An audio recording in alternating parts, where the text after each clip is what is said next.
सर्वोच्च न्यायालयाचा एक निकाल मुख्य निवडणूक आयुक्तांच्या विरुद्ध गेला आणि त्यांनी सगळा या ओळखपत्रांच्या कामाचा असा तळच उखडून काढल्यासारखं झालं की आपण कष्ट करतो, मरतो आणि सगळ्याच्या शेवटी आपल्याला वाटतं हाती काही लागलं नाहीच.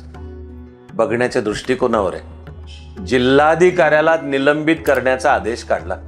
जिल्हाधिकारी होगे पाटील एक प्रकारे ते शेषन सरांच्या तडाख्यात सापडले.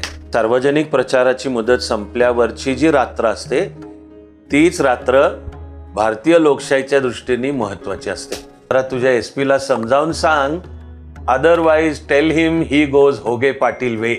त्यावर मीही त्यांना सौम्यपणे म्हणालो की sir, in that case I will have to be the first one who goes Hoge Patil way.